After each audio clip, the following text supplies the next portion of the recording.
Greetings everyone. We will continue our session on object-oriented programming through C++. In the previous session, we have looked at various programming paradigms, that is, I told you about monolithic programming, structured programming and procedure-oriented programming.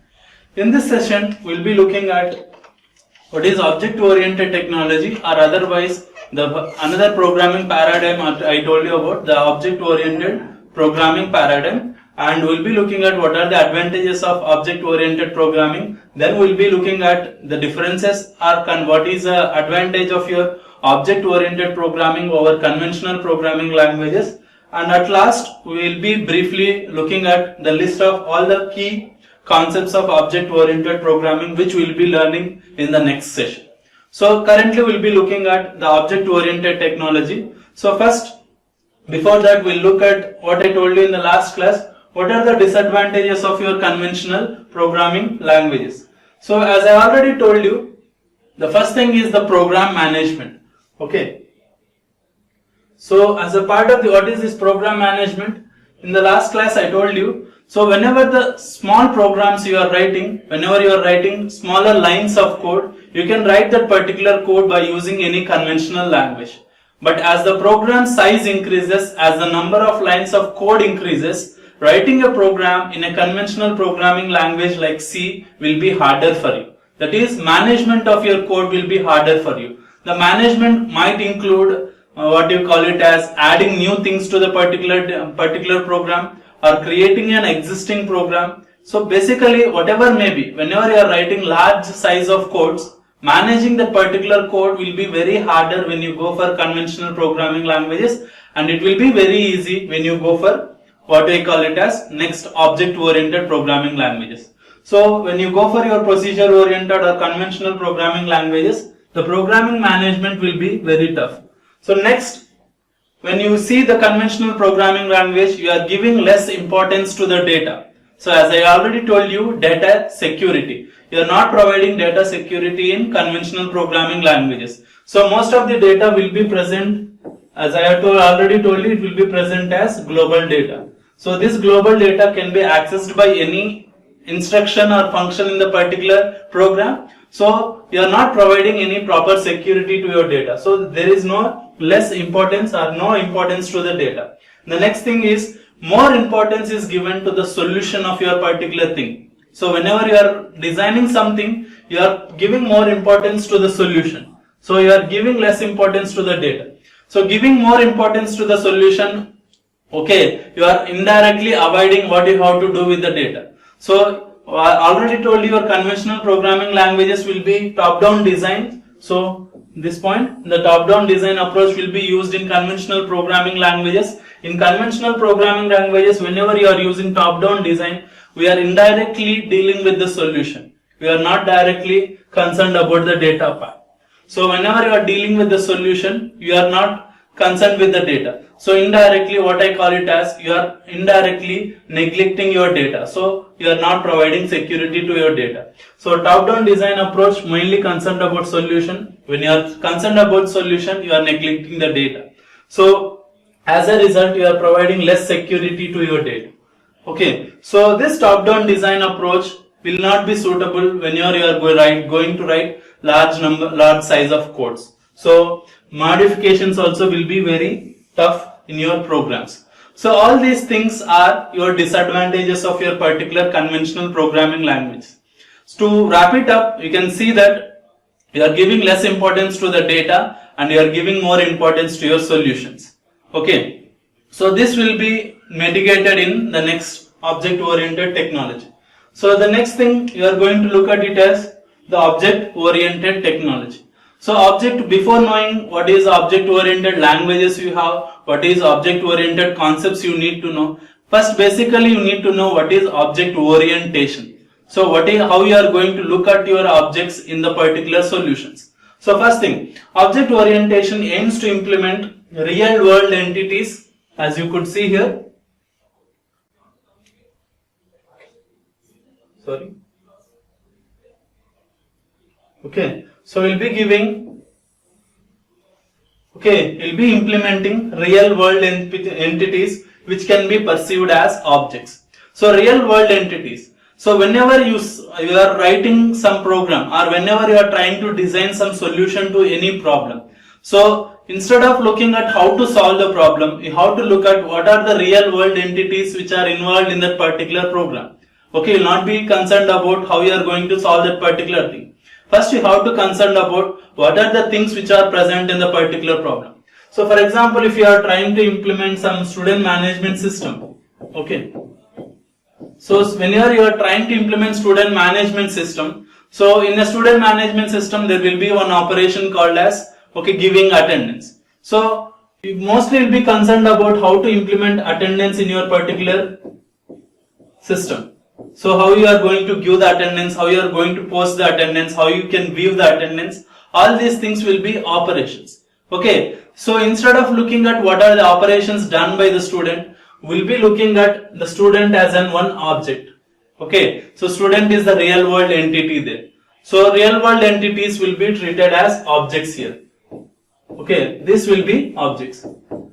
Student will be an object. So we'll not be concerned about what the student will do, how he is going to give the attendance, how that particular thing will be posted in the particular system. All these things will be later. First we'll be looking at what are the objects present in the system. Later part we'll be looking at what are the operations performed by that particular object. Okay, in a conventional languages, we'll be concerned about the operations, will not be concerned about the objects. Okay, that is the main difference between object-oriented technology and conventional programming technology. And a conventional programming technology will be concerned mostly about the operations.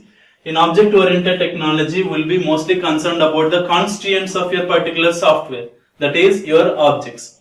So all these objects will be real-world entities. So where you, whatever you can see. Okay, so your book can, whenever you are writing a software for library management system, your book will become an object.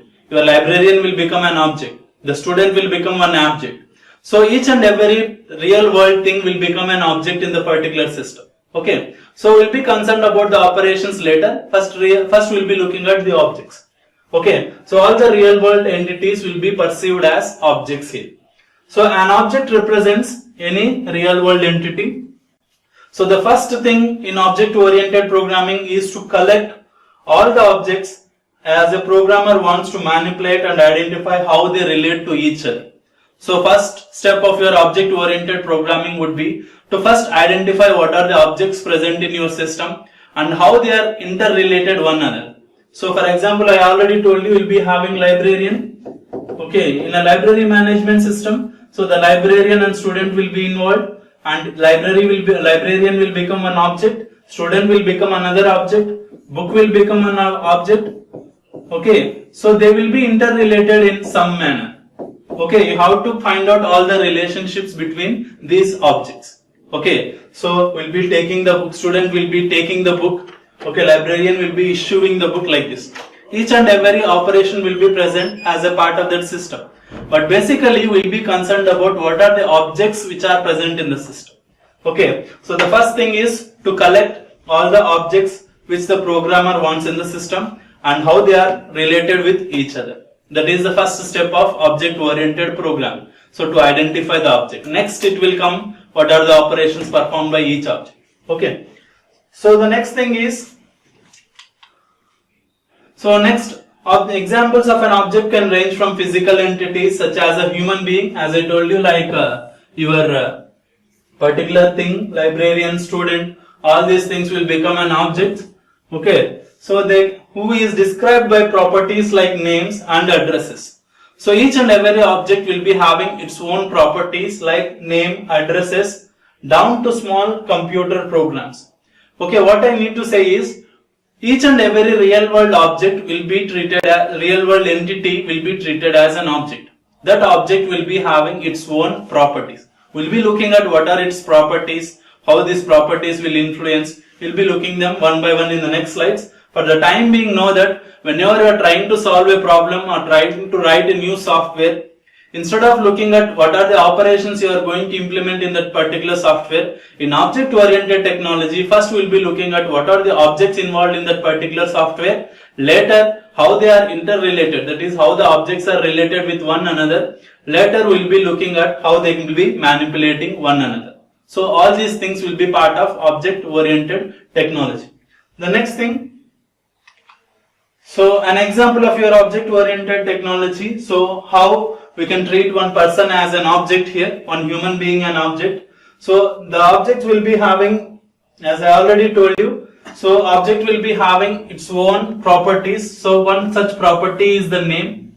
Okay, object will be having its own properties. One such property is the name. Okay, he will be having email also, and he will be having addresses also. So objects will be having names, email, addresses. All these three things we can be calling them as properties. Okay. So along with the properties, we can be having functions or methods. Okay, in C language we will be calling them functions. Similar things we will be calling here as methods. Methods are what are the operations which can be performed by that particular object. So methods means he will be able to verify, he or she will be able to verify, he or she will be able to send a mail. So based upon the context of that particular software, they will be having their own methods and operations.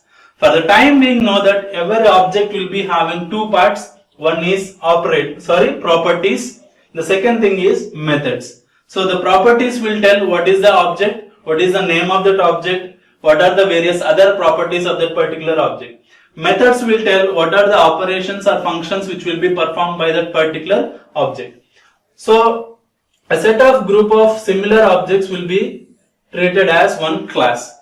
Okay, all the humans will be treated as one class called as human. Okay, all the particular objects, all similar objects like all the human objects will be treated as one class human object. Okay, so we'll be learning about classes in the next session. For the time being, know that we'll be having objects. Each object will be having set of properties and they will be having set of operations or methods. Okay, so any example you take we should be able to see in this manner. Each and every object with its properties and methods. Okay, so the next thing, as you can see in the object oriented technology, once an object is known, that is, as I already told you, the initial step of your object oriented technology is collection of objects. So once after collecting the object, it has to be labeled with a class of objects that define the kind of data it contains and any logical sequences that it can manipulate.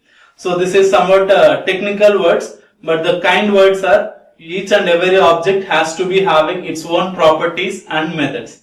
So to break it down from the technical perspective, so it has to be labeled. Labeled means it has to be given a name. Each and every object has to be given a name. So with a class of objects, as I already told you now in the previous slide, class is your human class, and it defines a kind of data. That is, each and every data will be having its own properties. It will be having a name, it will be having its own properties and any logical sequences that can manipulate it. So what are the methods which can manipulate that particular object? So each and every object should be having its own name, its own properties and its own methods. That is the statement there. And each distinct logical sequence is known as a method. As I already told you, each and every logical sequence will be calling it as a method. Objects can communicate with well-defined interfaces called as messages. As I already told you, so there will be librarian object, there will be student object, there will be book object. So the communication between two objects can be happening through something called as messages. Okay, so you'll be learning about how you transfer these messages, how you control these messages later in the particular course. But for the time being, you need to know that it will be objects. Each and every object will be having its own properties and methods, and they will be communicating through messages. Okay. The next thing is, so this is an example of your particular system. Okay, so we are having three objects here. We are having car object. Okay, we are having garage object, and we are having a person object. So car is having its own properties and methods. Here they are named as attributes and operations. So different texts will be giving you different types, but kindly remember that these will be what we'll be calling them as properties.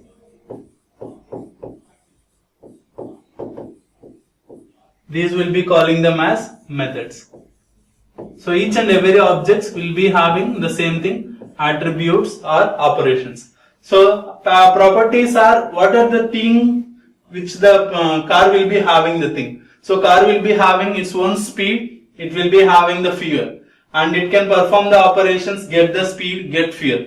So get speed means increase the speed, get fuel means fuel your particular car. Those are the two operations which can be performed by the car. So here we are having the person object. So person will be having his own name and age, and what are the operations he can have. Get name means it will return the name, that particular method will tell the name of that particular person. Get age means it will tell the age of that particular person. These are simple methods. As you go on in your object oriented technology, you can write complex methods for this particular person. In the same thing you have the garage. So garage will be having its own register number and what are the brands which are present in the garage. And get register number means it will return the register number of that particular thing. Get brands means it will return that particular brands. So as you could see, we are having two things. Each and every object is having its own properties and methods. So there are communication between objects here. That is, person is communicating with car, and person can be communicating with garage. Garage can be communicating with your cars here. So a garage sells a car here. That is one message. So this will be implemented by other methods, but for the time being, you know that this is how objects will be interacting with one another. So a person drives a car. That is how the relationship will be present between a person and a car. So a person buys a car from the garage. So this is how the relationship will be present from person to the garage. So basically, as you could see, any implementation can be viewed in this manner. So any particular project or a software should be viewed in this manner in object-oriented technology. If you see in the conventional sense, we will not be looking at all these things. We will be looking at driving a car, how we are going to solve that particular thing in particular system. Okay, you will be looking at the operations only. We will be looking at only the operations. We will not be concerned about the data. So that is the difference between conventional programming and object-oriented programming. In object-oriented programming, the first thing you are doing is you are separating your data here, as you could see.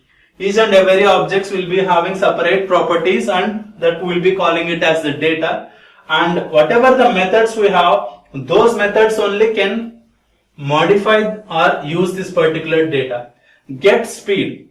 If the person want to know the speed of the car, he can use this particular method. Okay, only these methods can modify this data. That is how data security will be provided in object-oriented technology. So this is basic thing about object-oriented technology. As you move in depth about object-oriented technology, we will know how these objects will be implemented, how they will be present in C++ programming, how you are going to implement this messaging thing. So each and everything will be looking at it later. For the time being, these are the basic things you need to know whenever you are implementing some objects in particular system. Next. So this is the difference between object-oriented technology and conventional or procedure-oriented technology. In a procedure-oriented technology, as I already told you, you will be having a single length of program. You will be having a single length of program. So from starting to the ending, and we will be having the global data. This is the global data we have. Usually we will be writing the global data at the initial part. So this will be basically the global data. Okay, so the global data will be present everywhere. That is, all the subroutines or functions can use this particular data. So any instruction in the particular program, that is first instruction, second instruction, your last instruction, any instruction can access this particular data. So we are not providing security to your data here. That is procedure oriented or your conventional programming language. When you go for your object oriented technology, as you could see, each and every object will be having its own data items. Okay, so only through messages we can access this data, otherwise you cannot access the data. So each and every object further will be having some private data, public data, will be knowing all those things later. So there will be multiple levels of data protection in object oriented technology. So each and every object will protect its own data. Okay, so it will not be providing access to these data so easily. Okay, so this is the difference between your procedure oriented languages, that is C language, and your object oriented language like C++. So whenever you want to provide security to your particular system, you have to go for object oriented technology. If you are not concerned about the security, you want the solution faster, you can go for your procedure oriented like C language. Okay. So this is the basic difference. You have to look at it in object oriented technology and procedure oriented technology. The next thing is, what are the advantages you have to look at in object oriented technology. So the first advantage is, as you could see, you are providing more emphasis on the data here. Okay, as you could see in the procedure oriented technology, you are giving more emphasis on the solution. In object oriented technology, you are giving more emphasis on the data part, that is providing security to the data. Okay, whatever the solution you are writing in terms of the data only. The next thing, program is divided into what you are known as objects. In procedure oriented technology, we are looking at each and every program will be broken down in terms of functions there. Here we are breaking down in terms of objects. Okay, all the program will be divided in terms of objects. The data is hidden and it cannot be accessed by external functions or methods. As I already told you in the previous slide, so all the objects will be present. Those objects will be hiding the particular data, and other objects cannot access that particular data so easy. Okay, they will have to be done by they cannot be done by external functions. Okay, only some friendly functions can access the particular data. Okay, so there will be multiple layers of security in object oriented technology. So functions that operate on data of an object are tied together in a data structure. Okay, so whatever the functions it has to operate on the data, as you have seen in the previous slide, the particular object will be having its own properties and methods. So whatever the functions or methods which have to be operating on the data will be present inside the object itself. Okay, there will not be any external function which has to operate on the data. Most of the methods which operate on the data will be present inside the objects itself. So these are the advantages. We will see some more advantages. Objects may communicate with one another through functions. So even if there are some particular information or even some requirement where one object has to communicate with another object, we can do by using with messages. New data and functions can be easily added whenever necessary. So this is another advantage, as you could see, new data and functions.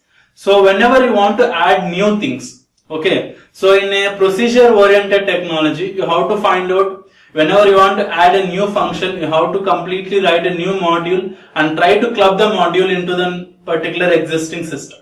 But whenever you go for an object oriented technology, instead of looking at everything, so we'll be looking at what are the functions of that particular object, whether you can modify that particular objects or not. Okay, so if you modify, what will be the happening? So it will be much easier. If you want to add a new object, it will be much easier for you to add in object oriented technology. It will not be much easier for you to add a new function in C language or procedure oriented language. So adding new data will be, adding new functions will be much easier in object oriented technology. So another difference between your conventional and object oriented technology is this thing. So in your conventional thing, you are following top down approach. In object oriented technology, you are going to use the bottom up approach. What is the bottom up approach? So as I already told you, so in object oriented technology, first we will be thinking about the objects. So what are the objects which are present in your particular system? Later, how they are going to communicate, you are going to think. Okay, so what is the communication level? So later we are going to completely solve the problem. So first we will be coming from objects. Later we will be looking at their interactions. With that we are going to solve the complete system. Okay, so this will be calling it as the bottom up approach. So in bottom up approach, we will be first concerned about objects, later we will be concerned about the operation. In a top down approach, as I already told you, we will be mostly concerned about the functions. So we will be first looking at a large function, we are going to break it down into smaller functions, and again we can break it down into some more smaller functions. That is top-down approach, which we are going to use in procedure-oriented language. In a bottom-up approach, we'll be going to look at only first the objects, then its relationships, further we'll be looking at its system. Okay, that is how we are going to solve the solutions in bottom-up approach. So this is another major, we have to see the difference between procedure-oriented and object-oriented languages. Okay, so this is advantages of your object-oriented language. To sum it up, we can see what is the difference between conventional and object-oriented technology. So as I already told you in the starting of your session, so these are the issues regarding your conventional programming language. So there is no programming management, large programs cannot be written in procedure-oriented. Less importance is given to the data and its security, and more importance is given to the solution, and we are going to use the top-down approach to solve your problems. So using the top-down approach, we cannot add many things into the present existing solution. And this is the top-down approach how we are going to implement. So we are going to have a main program, we are going to break it down, and this we'll be calling it as a top-down approach. And if you see the difference between an object-oriented approach, in the object-oriented approach, we are going to mainly emphasize on the data, and we are going to emphasize on the objects, and data is hidden and it cannot be accessed by other functions. Even if there are things or methods which operate on the data, they will be clubbed into the object itself.